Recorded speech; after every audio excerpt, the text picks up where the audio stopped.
It's back to school season, and I know there are millions of parents of children with dyslexia thinking the exact same thing. This is going to be the year. This is the year my child has a better teacher. This year, they're finally getting dyslexia-specific intervention. This year, school is going to be different, and listen, I genuinely hope that is true. I hope this is the year that the school leads the child in overcoming their language processing issues effectively. I hope this is the year that they finally feel successful and that they build confidence.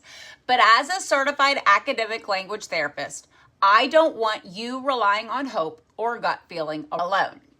Now, don't get me wrong. I am one of the biggest believers in mama gut.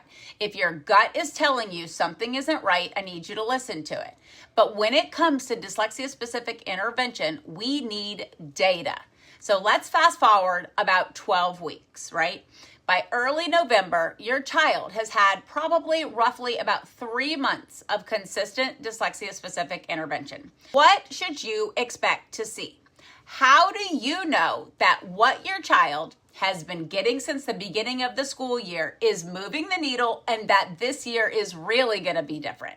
First thing to notice is that accuracy should improve before fluency.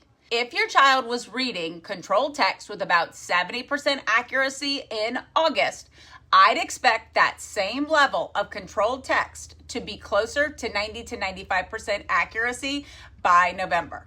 I care far more about accurate reading than fast reading at this stage.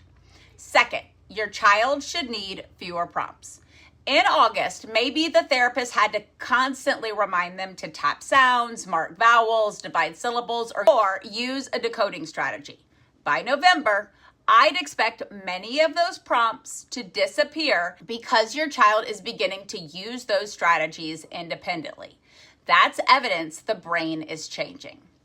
Third, spelling should become more rule-based. Let's say your child could only correctly spell about half of the phonics patterns they've been explicitly taught in August.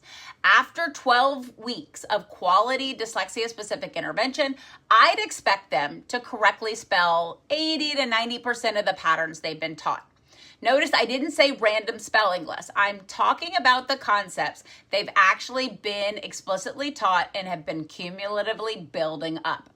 Fourth, previously mastered concepts should stay mastered. If your child learned closed syllables in September, I don't expect to have to teach that concept all over again in November. Dyslexia-specific intervention is cumulative. Each concept should become the foundation for the new one.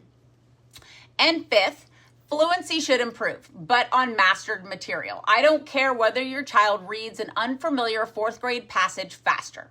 I care whether they're reading the concepts they've already mastered with greater automaticity.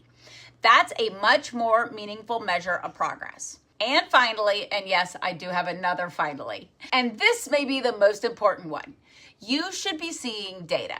Not the teacher just saying, they're doing great. Not, we're really happy with their effort. I mean actual data that shows growth.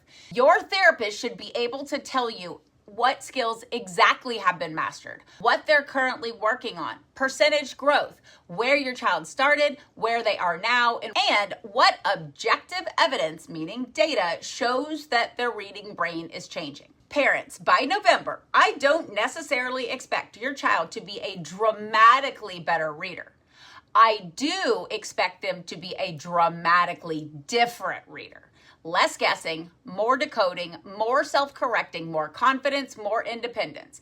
Because effective dyslexia-specific intervention isn't built on hope, it's built on measurable growth. So this November, don't just ask yourself, do I feel like things are going better? Ask, what data do I have that tells me my child's dyslexia-specific intervention is working? Because hope is powerful, but data tells the story.